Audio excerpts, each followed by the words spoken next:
بسم اللہ الرحمن الرحیم۔ ایپیسوڈ 11۔ کتاب کا نام گنج سلیمان، کنگ سولومنز مائنز، مصنف ایچ رائڈر ہیگارڈ، مترجم مظہر الحق الوی۔ انفادوس اور اس کے ساتھی تمام راستوں سے واقف تھے، چنانچہ وہ بڑی ہی آسانی سے چلے جا رہے تھے، لیکن ہمیں کافی تکلیف ہو رہی تھی۔ بار بار پتھروں پر سے پیر پھسلتے اور ہمارے کپڑے جھاڑیوں میں الجھ جاتے، چنانچہ ہماری رفتار بہت سست تھی۔ ہم چلتے رہے یہاں تک کہ گہن چھٹنا شروع ہوا اور چاند کے کنارے روشن ہو گئے، اور چاندی کی تاروں جیسی کرنوں نے تاریکی کے دامن میں شگاف ڈال دیے، اور ہم نے دیکھا ہم کوکوانا کو کافی پیچھے چھوڑ آئے۔ ہم پہاڑ کی چپٹی سطح پر چل رہے تھے، اور یہ سطح 2 میل کی گولائی میں پھیلی ہوئی تھی، اور اس پہاڑ کی شکل ہلال جیسی تھی۔ ہلال پہاڑی کی چپٹی چوٹی پر ایک گھاس کا میدان تھا، اور اس میدان میں ہمیں فوج کا ایک کیمپ نظر آیا۔ اس کیمپ میں 3000 سپاہی سے کم نہ ہوں گے، لیکن آگے بڑھ کر پتہ چلا کہ ایسے اور کئی ایک دستے اس وقت وہاں مقیم تھے۔ میدان کے بیچ میں خوفزدہ سپاہیوں کا ایک گروہ کھڑا ہوا تھا۔ یہ شاید ہمارے معجزے کی وجہ سے خوفزدہ تھے۔ بغیر کچھ کہے ہم ان لوگوں کے بیچ سے گزر گئے۔ ایک جھونپڑی کے قریب پہنچ کر انفادوس رکا، اور یہ دیکھ کر ہماری حیرت کی انتہا نہ رہی کہ 2 سپاہی ہمارا وہ سامان لیے جسے ہم افراتفری میں پیچھے چھوڑ آئے تھے، جھونپڑی کے دروازے پر کھڑے ہوئے تھے۔ ان لوگوں کو میں نے آپ کا سامان لینے بھیجا تھا میرے آقا، انفادوس نے کہا، اور یہ چیز بھی منگوا لی تھی۔ اس نے گڈ کی پتلون کی طرف اشارہ کیا۔ گڈ دیوانوں کی طرح اپنی پتلون کی طرف لپکا اور سپاہی کے ہاتھ سے اپنی پتلون گھسیٹ کر جلدی جلدی پہننے لگا۔ میرے آقا، اپنے ان سفید خوبصورت پیروں کو اپنے غلاموں کی نظروں سے مت چھپائیے، انفادوس نے التجا کی۔ لعنت ہے مجھ پر، اب میں جو تمہارا کہاں مانوں، گڈ نے کہا، اور پتلون چڑھا لی۔ چنانچہ انفادوس نے گڈ کی ایک چشمی عینک اور مصنوعی دانتوں پر ہی شکر کیا۔ انفادوس نے کہا، میں نے اور ان سرداروں نے کافی غور و خوض کے بعد تمام دستوں کو صبح سویرے یہاں جمع ہونے کا حکم دیا ہے، تاکہ انہیں کوکوانا کے تاج و تخت کے حقیقی وارث اگنوسی سے ملا کر ٹوالا کے خلاف بغاوت پر اکسایا جائے۔ چنانچہ پو پھٹتے ہی تمام دستے ایک مربع میدان میں جمع ہو گئے، اور ہم ان کے بیچ میں کھڑے ہوئے۔ انفادوس نے بڑی فصیح و بلیغ تقریر کرتے ہوئے سپاہیوں کو اگنوسی کے حالات سے آگاہ کیا، اور پھر اس نے کہا، ٹوالا کی ہوس پرستیوں اور خود غرضی کی وجہ سے ہم میں سے کسی کی بھی جان سلامت نہیں۔ چڑیلوں کے رقص میں ہزاروں انسان بے گناہ قتل کیے جائیں گے، اور ہم کچھ نہیں کر سکتے۔ ہماری بھی باری، ایک روز ہماری باری آئے گی، اور ہم بھی قتل کر دیے جائیں گے۔ دیوتاؤں کے لیے اب تو اپنی آنکھوں سے غفلت کے پردے ہٹاؤ، یہ بہترین موقع ہے۔ اگنوسی کے جھنڈے تلے جمع ہو جاؤ۔ ستاروں سے آئے ہوئے سفید انسانوں کا جادو تمہارے ساتھ ہے، کامیابی تمہارے قدم چومے گی، اور کوکوانا سے ظلم و جبر کا ہمیشہ کے لیے خاتمہ ہو جائے گا۔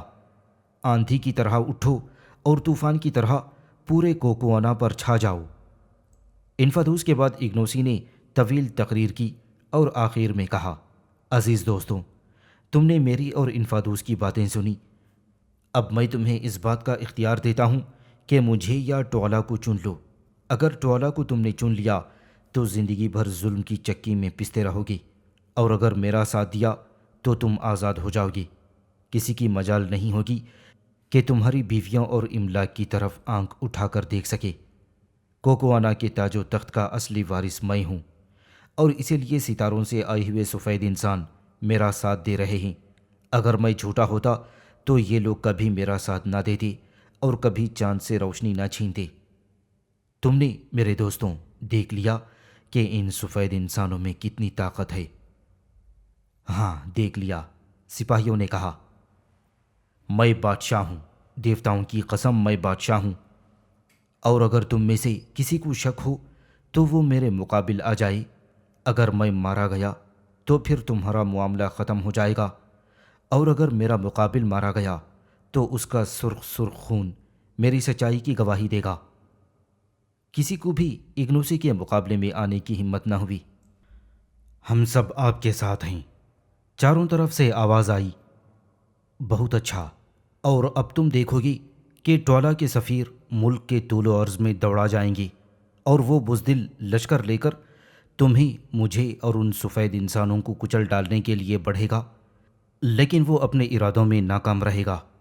بھائیوں، ہر حال میں حق باطل پر فتح پاتا ہے، اور جب ٹولا کا سامنا ہوگا اس وقت میں دیکھوں گا کہ کون جانباز اپنے خون سے آزادی کے پودے کو سیراب کرتا ہے اور کون بزدل میدان سے منہ موڑتا ہے۔ اب تم جاؤ اور جنگ کی تیاری کرو، کل یا پرسوں ٹولا سے ہمارا سامنا ہوگا۔ کسی سردار نے اپنا نیزہ بلند کیا اور ارد گرد کی پہاڑیاں سلام کے کوم کوم کی آواز سے گونج اٹھیں، اور یہ اشارہ تھا اس بات کا کہ انہوں نے اگنوسی کو ہی بادشاہ تسلیم کر لیا ہے، اور پھر تمام دستے اپنے اپنے جائے مقام کی طرف چل دیے۔ ہلالی پہاڑی کی چوٹی پر سے لو کا تمام منظر نظر آتا تھا۔ ٹولا کے سفیر صدر دروازے سے نکل نکل کر چاروں سمتوں میں فوجیں اکٹھی کرنے کے لیے بھاگے جا رہے تھے، اور میدان میں دستے جمع ہوتے جا رہے تھے۔ انفادوس نے بتایا کہ اس وقت لو میں 30 سے 35 ہزار سپاہی ایسے تھے جو ٹولا سے ٹوٹ کر شاید ہم سے مل جائیں گے، مگر یہ سوچنا قبل از وقت تھا، اور اس کا کچھ زیادہ امکان بھی نہیں تھا۔ تدبیر کے طور پر ہم نے چند دستوں کو حکم دیا کہ وہ باری باری پہاڑی کے چاروں طرف گشت کرتے رہیں، اور کوئی غیر معمولی بات ہو تو ہمیں فوراً اطلاع دیں۔ ہمارے کیمپ میں بڑے زور و شور سے تیاریاں ہونے لگیں۔ انفادوس اور چند سرداروں کا خیال تھا کہ ٹولا چونکہ ہمارے جادو سے خوفزدہ ہے، اس لیے شاید 2 روز تک وہ پیش قدمی نہ کرے، اور ان کا یہ خیال صحیح ثابت ہوا۔ اس عرصے میں ہمیں بھی تیاری کا موقع مل گیا۔ وہ راستے جو نیچے ہلالی پہاڑی کی چوٹی تک پہنچتے تھے بڑے بڑے پتھروں کے ذریعے بند کر دیے گئے۔ جگہ جگہ پر پتھروں کے انبار اس طرح لگائے گئے کہ اگر ٹولا کی فوجیں اوپر چڑھنے کی کوشش کریں تو ان پتھروں کو بڑی آسانی سے ان پر لڑکایا جا سکے۔ ایک شام جب کہ ہم ایک جگہ بیٹھے سستا رہے تھے، چند سپاہی لو سے نکل کر ہماری طرف آتے نظر آئے۔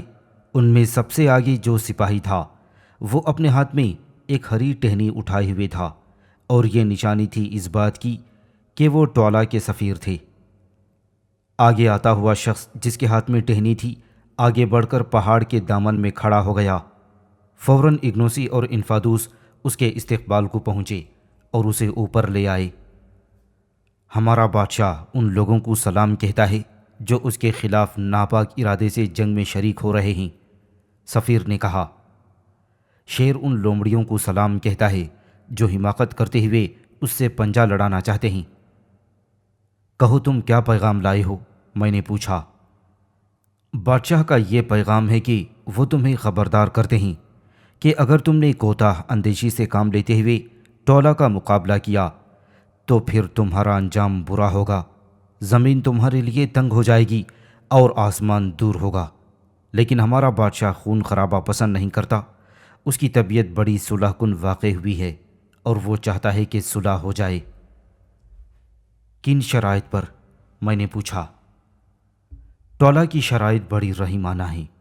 ٹولا کے الفاظ یہ ہیں: ٹولا جس کی ایک آنکھ عقاب کی مانند تیز ہے، ٹولا جو مجسم قہر ہے، اور جو ہزاروں بیویوں کا خاوند اور کوکوانا کا خدا ہے، جو دیوتاؤں کا منظور نظر ہے، اور جسے گگول جیسی لافانی اور زیرک ہستی کی مدد حاصل ہے، اور جو اپنے اجداد کے تخت پر جلوہ افروز ہے، تم سے کہتا ہے کہ میں تم سے چند معمولی شرائط پر صلح کرنے کے لیے تیار ہوں، اور وہ شرائط یہ ہیں: میں تم لوگوں پر رحم کرتے ہوئے محض چند لوگوں کو قتل کروں گا۔ ہر 10 آدمی سے ایک قتل کیا جائے گا اور بقیہ کی جان بخشی کی جائے گی۔ سفید فام ان لوگوں کو جس نے بادشاہ کے لڑکے سکارگا کی جان لی ہے، اور اس کا غلام اگنوسی جس نے ٹولا کے سپاہیوں کو بھڑکایا ہے، تکلیفیں دے دے کر بری طرح سے مارے جائیں گے۔ انفادوس بادشاہ کے بھائی کا بھی حشر انکوبو اور اگنوسی جیسا ہی ہوگا، لیکن اس نے اپنے ولی نعمت سے بغاوت کی ہے، اور ٹوالا رحیم ہے، کریم ہے کہ وہ ان لوگوں کے ہی خون پر اکتفا کرتا ہے۔ تو یہ تھیں ٹوالا کی معمولی اور رحیمانہ شرائط۔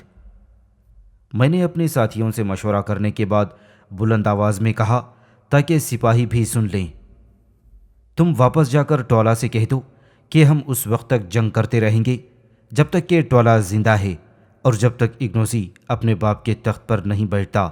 ٹوالا سے کہو کہ اگنوسی انفادوس معزز ستاروں اور ستاروں سے آئے ہوئے سفید انسانوں کا جو چاند کو بجھا سکتے ہیں، فیصلہ اٹل ہے، اور ٹوالا سے کہو کہ اسے ہمارے جادو سے ڈرتے رہنا چاہیے، ہم اسے خاک و خون میں لوٹا دیں گے۔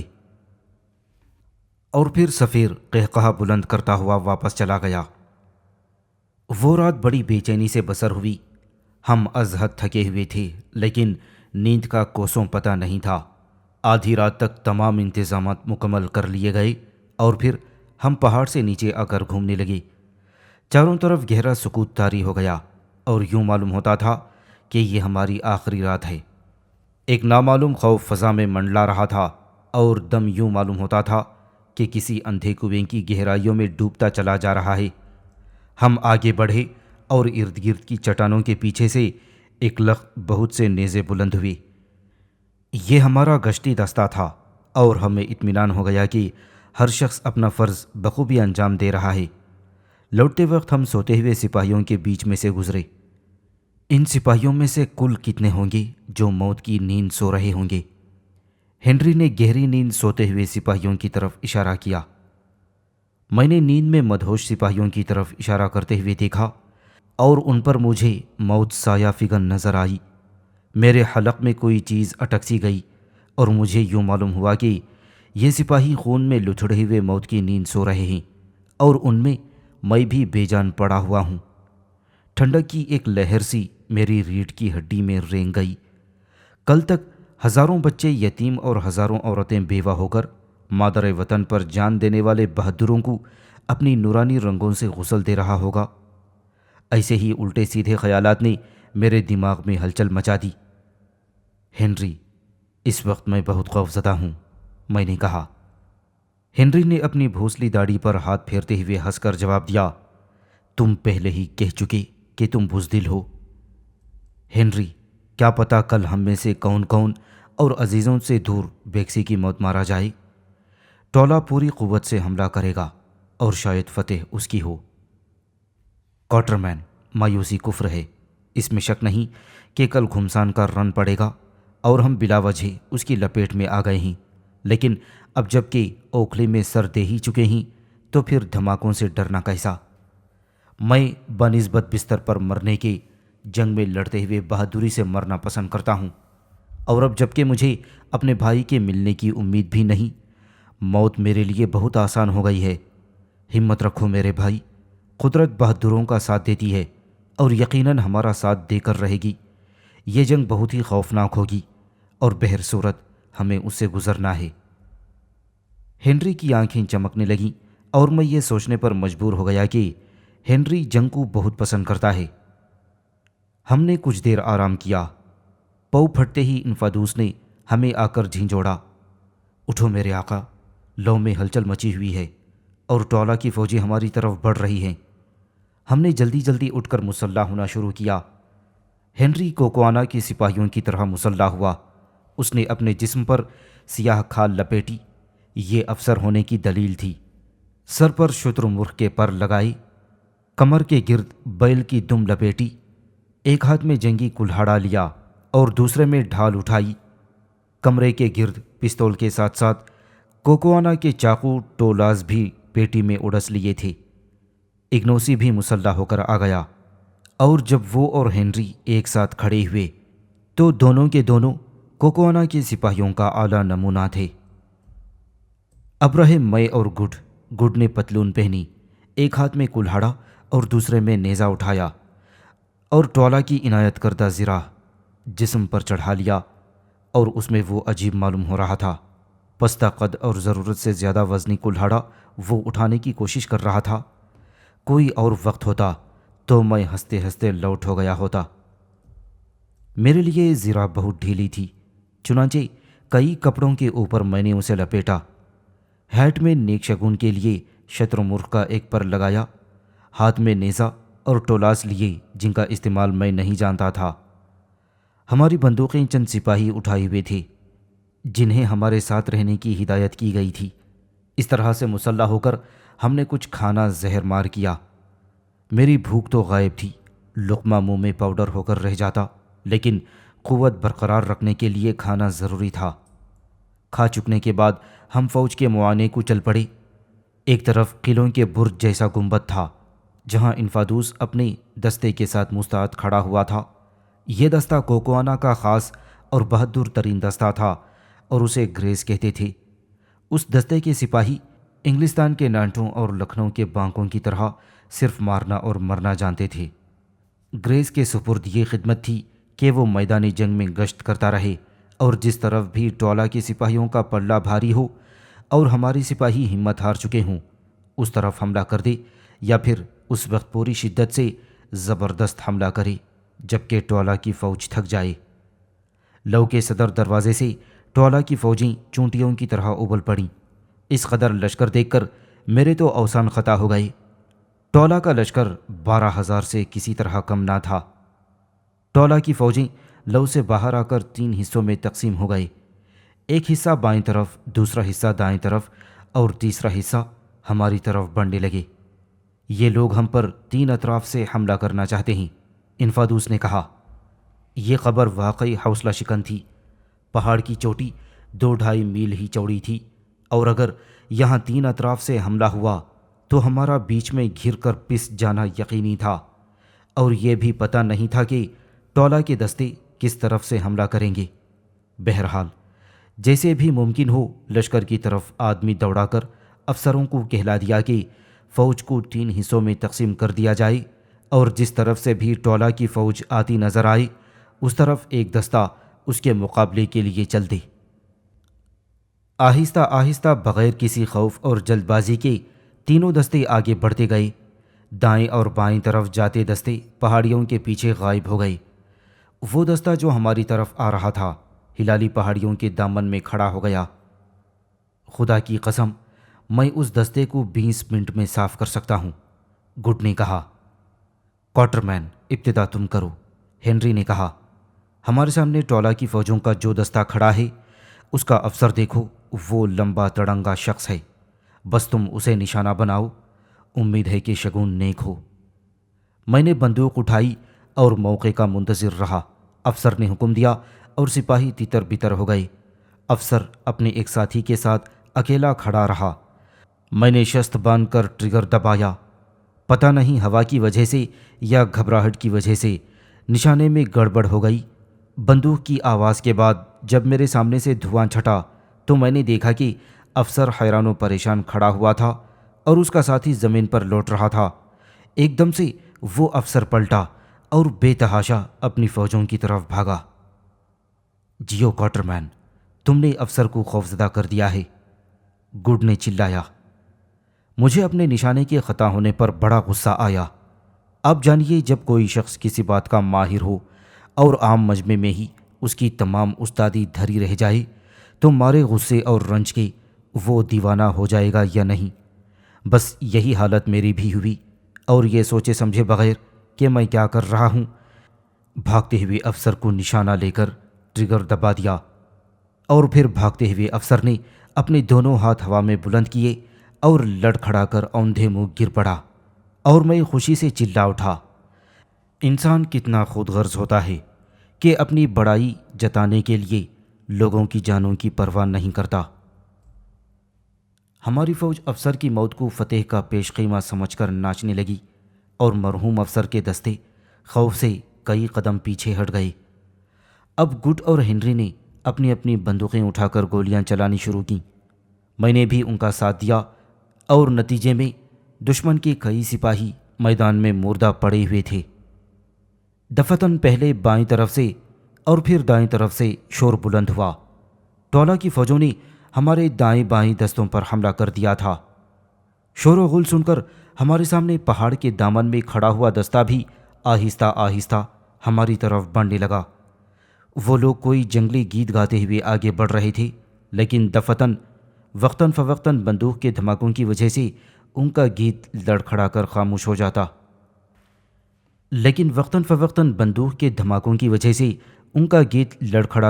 ہو جاتا لیکن ہماری بندوق بازی سے ان میں کچھ کمی واقع نہیں ہوئی۔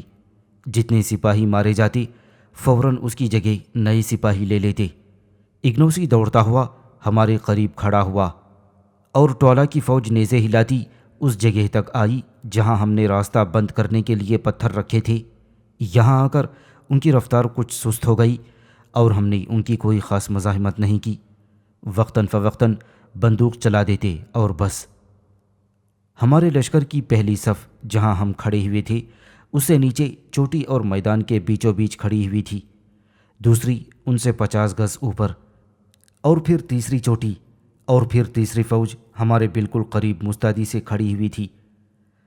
ہماری پہلی صف کے قریب آ کر ٹولہ کی فوج نے ٹولہ ٹولہ چکی چکی ٹولہ کی جائی کا نعرہ بلند کیا، اور اس کے جواب میں ہماری فوج نے اگنوسی چکی چکی کا نعرہ بلند کیا۔ دونوں فوجیں آپس میں ٹکرائیں۔ ٹولاز سورج کی شعاؤں میں چمکتے ہوئے انسانی سمندر کی طرف چلے اور یوں جنگ کی ابتدا ہوئی۔ جانباز سپاہی بڑھ چڑھ کر حملے کر رہے تھے اور انسان خزاں میں جھڑتے پتوں کی طرح کٹ کٹ کر گرنے لگے۔ ٹولہ کے سپاہیوں نے سمٹ کر پرجوش حملہ کیا اور ہماری پہلی صف دبتے دبتے دوسری صف سے جا ٹکرائی اور اس جگہ جنگ نے بہت ہی بھیانک صورت اختیار کی۔ کچھ دیر بعد ہماری دوسری صف کے قدم اکھڑ گئے اور وہ سیلاب میں پھنسے ہوئے ایک تنکے کی طرح بہتے بہاتے ہماری طرف تیسری صف سے آ ملے۔ 20 منٹ کے بعد تیسری صف میں بھی پریشانی کے آثار ظاہر ہوئے۔ ہنری کچھ دیر تک جنگ کا رنگ ڈھنگ دیکھتا رہا اور پھر وہ شیر کی طرح غراتا ہوا چل پڑا۔ گڈ اس کے پیچھے ہو لیا اور دونوں ایک ساتھ جنگ کے آگ میں کود پڑے، لیکن میں جہاں تھا وہیں کھڑا رہا۔ سپاہیوں نے ہنری کی طرف دیکھا اور اسے پہچان کر چلائے، انکوبو آ گیا۔ ہنری کی موجودگی نے ہمارے سپاہیوں کے دل بڑھا دیے اور انہوں نے اسی شدت سے حملہ کیا کہ ٹولہ کی سپاہی کچھ دور تک ہٹتے چلے گئے۔ اس وقت ایک سپاہی نے آ کر اطلاع دی کہ دائیں طرف سے بھی ٹولہ کی فوجیں پسپا ہو رہی ہیں۔ میں اپنے آپ کو مبارکباد دینے ہی والا تھا کہ بائیں طرف سے ایک عظیم شور بلند ہوا۔ ہماری فوجیں شکست کھا کر بے تحاشا میری طرف بھاگی چلی آ رہی تھیں اور ان کے پیچھے ٹولہ کے سپاہی نیزے اور ٹولاز بلند کیے خوشی سے چلاتے بھاگے چلے آ رہے تھے۔ اگنوسی نے جو میرے قریب ہی کھڑا ہوا تھا کچھ احکام جاری کر دیے۔ گریس کے دستے کو جنبش ہوئی۔ اگنوسی نے پھر کچھ کہا اور میں نے خوفزدہ ہو کر دیکھا کہ میں بھی جنگ میں گھرا ہوا تھا۔ اگنوسی کے پیچھے ہی پیچھے رہ کر میں نے اپنی بزدلی کا بدترین ثبوت دیا۔ 1-2 منٹ میں ہی پتہ نہیں کیا ہوا کہ بس اتنا یاد ہے کہ نیزوں اور ٹولاز کے ٹکروں کی وجہ سے جھنکار بلند ہوئی اور سپاہی میری آنکھوں کے سامنے کٹ کٹ کر گرنے لگے۔ ابھی تک میں نے کسی پر حملہ بھی نہیں کیا تھا کہ ایک گراں ڈیل شخص اپنا تیز ٹولاز ہوا میں لہراتا ہوا میری طرف بڑھا اور اپنی پوری قوت سے مجھ پر وار کر دیا۔ پتہ نہیں جھک کر یا ایک طرف کود کر میں نے اس کا وار خالی کر دیا۔ ابھی میں اپنے حواس درست کرنے بھی نہ پایا تھا کہ وہ نالائق دانت پیستا ہوا میری طرف بڑھا۔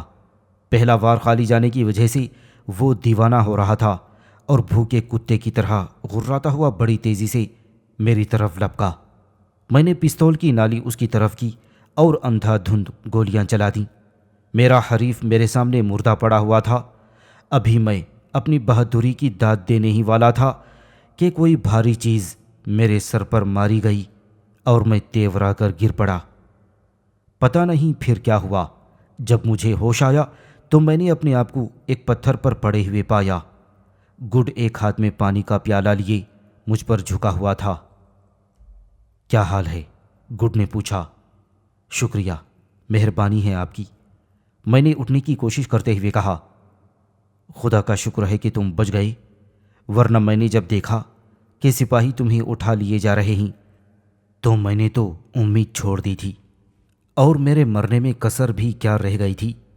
وہ تو زندگی تھی جو بچ گیا، کون جانے کس نے میرے سر پر ضرب لگائی تھی۔ ہاں گڈ، جنگ کا فیصلہ کیا ہوا؟ ابھی تک تو کچھ بھی نہیں ہوا، کافی جانی نقصان ہوا ہے۔ ہمارے 2000 سپاہی مارے گئے اور زخمی ہوئے ہیں، اور ٹولہ کے 3000۔ ادھر دیکھو۔ اور اس نے ایک طرف اشارہ کیا، اور سپاہیوں کے گروہ ہماری طرف آ رہے تھے۔ ہر 4 سپاہی کے بیچ میں ایک زخمی سپاہی تکلیف سے کراہتا ہوا آ رہا تھا۔ جب زخمی سپاہی ایک جگہ جمع ہو گئے تو مقامی لوگوں نے ان کا معائنہ کیا۔ اگر کوئی سپاہی بہت زیادہ زخمی نہ ہوتا تو اس کا علاج پوری توجہ سے ہوتا، لیکن اگر کوئی سپاہی اتنا زخمی ہوتا کہ اس کے بچنے کی امید کم ہوتی تو مقامی ڈاکٹر اس کی شہر رگ کاٹ دیتے، اور خون بہہ جانے کی وجہ سے چند منٹوں میں ہی وہ سپاہی مر جاتا۔ یہ ایک بہت ہی بے رحمانہ فعل تھا۔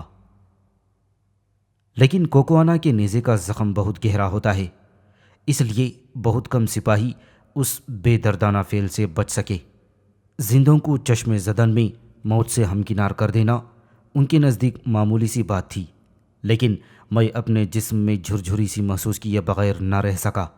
چنانچہ میں اس طرف بھاگا اور اس جگہ پہنچا جہاں ہنری اپنے ہاتھ میں خون آلود کلہاڑا لیے اگنوسی انفادوس اور چند سرداروں کے ساتھ کھڑا ہوا تھا۔ اچھا ہوا تم آ گئے کوارٹرمین، ہنری نے کہا۔ پتہ نہیں اگنوسی کیا کرنا چاہتا ہے۔